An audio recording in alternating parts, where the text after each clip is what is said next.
কিছু কিছু ক্ষেত্রে আমরা চামড়া পরিবহনের ক্ষেত্রে ঈদের দিন চাঁদাবাজের সম্মুখীন হয়েছিলাম। এই বছর আমাদের রাষ্ট্রায়ত্ত ব্যাংকগুলো মাত্র ৭৫ কোটি টাকা আপনার কুরবানি ঈদ অ্যাডভান্স দিয়েছে।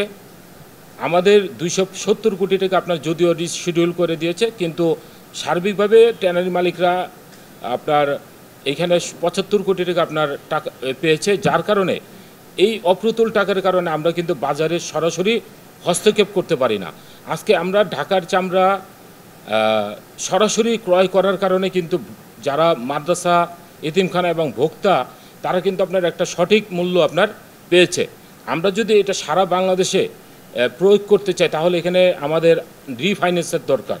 আমরা বিভিন্ন রাষ্ট্রায়ত্ত ব্যাংক এবং আমরা বাংলাদেশ ব্যাংকে বলেছি, আর্থিক প্রতিষ্ঠান বিভাগকে বলেছি যে আমাদেরকে যাতে পূর্বের যে ঋণটা আছে সেটাকে ব্লক করে আবার নতুন করে রিফাইন্যান্স করা। ঈদের দিন রাতের বেলা ব্রাহ্মণবাড়িয়া, সিলেট থেকে কিছু চামড়ার ট্রাক আপনার পোস্তামুখী হয়েছে, কিন্তু আমরা এটা কোনোভাবে আশা করি না।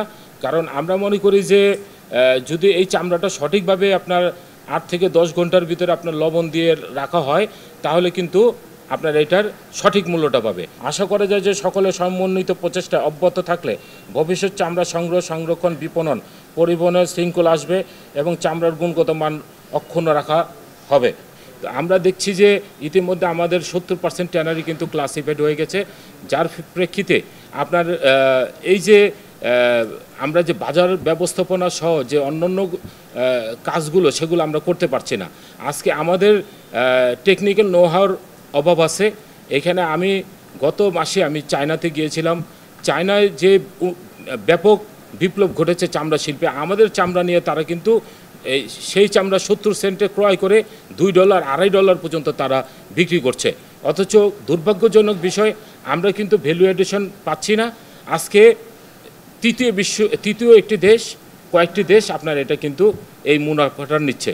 অথচ আমরা কিন্তু এখানে যদি আমাদের যে এই কম্পোনেন্টগুলো যদি নিশ্চিত করা হয়, আজকে আপনারা জানেন যে আপনাদের মাধ্যমে আমরা সরকারকে আমরা দৃষ্টি আকর্ষণ করতে সক্ষম হয়েছি।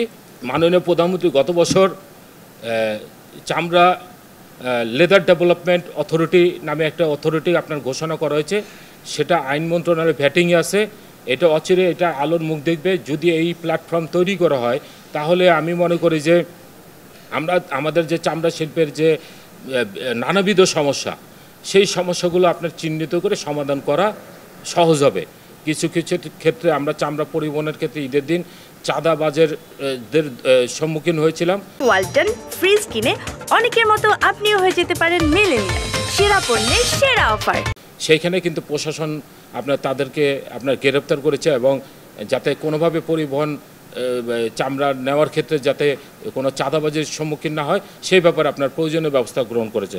ছাগল এবং খাসির চামড়ার ক্ষেত্রে অনেক চামড়া আপনার নষ্ট হয়েছে। কারণ একটি কারণ হলো, দুইটি কারণ হলো। একটি হলো যে হাজারীবাগ থেকে আমরা যে সময় 17 সালে এই শিল্পটা স্থানান্তর করেছি, সেখানে 40 থেকে 45টি এই শিল্প প্রতিষ্ঠান ছিল।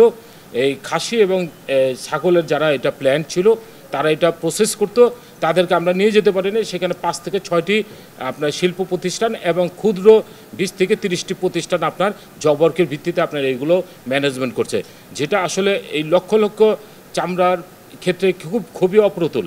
দেখুন এখানে আমি একটা করব, আমি ভোক্তা অধিকারের মহাপরিচালক রাতের বেলা আপনার পোস্টায় গিয়েছিলেন, আপনারা দেখেছেন, এটা ভাইরাল হয়েছে। সেখানে আপনার উনি দেখেছেন যে ওখানে রাতের 2টা-3টা বাজে আপনার হবিগঞ্জ, সিলেট, আপনার ব্রাহ্মণবাড়িয়া থেকে আপনার চামড়ার ট্রাক আসছেন। অথচ নির্দেশনা ছিল যে কোনোভাবেই চামড়ার ট্রাক আপনার ঢাকার ভিতরে প্রবেশ করতে পারবে না। যেভাবে হোক তারা এই চামড়ার ট্রাক আপনার ঢুকিয়েছে। তো ঢুকানোর পরে দেখা গেছে যে আপনার সেই চামড়াটা কিন্তু লবণ লাগানো হয়নি। তাহলে আপনার এই চামড়াটা তো আপনার যদি ক্রেতা আপনার যে দামই দেয় সে দামে আপনার ক্রয় করতে পারে, ভোক্তা কিন্তু সেখানে লসের সম্মুখীন হয়। আমার একটি চামড়া প্রসেস করতে আমার কিন্তু 2,500 থেকে 3,000 টাকা পর্যন্ত খরচ আছে কোনো কোনো ক্ষেত্রে।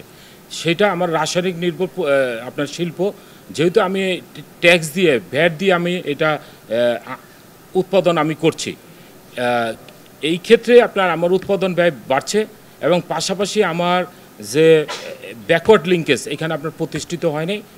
আমার কেমিক্যাল কোনো ইন্ডাস্ট্রি প্রতিষ্ঠিত হয়নি, অথচ আমাদের পার্শ্ববর্তী দেশ ভারতেও কিন্তু 90% আপনার কিন্তু ব্যাকওয়ার্ড সাপোর্ট দিচ্ছে, অথচ আমাদের এখানে একটা শিল্প প্রতিষ্ঠানও গড়ে ওঠে নাই। এখানে সরকারের আমি মনে করি যে আন্তরিক আরও হওয়া উচিত।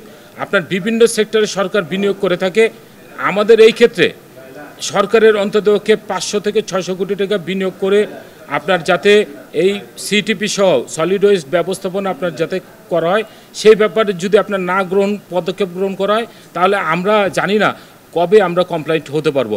তবে কিছু কিছু ট্যানারি হয়তো ব্যক্তিগত উদ্যোগে আপনার যদি ইটিপি গঠন করতে পারে, তারা কিন্তু কমপ্লাইন্ট হয়ে যেতে পারবে।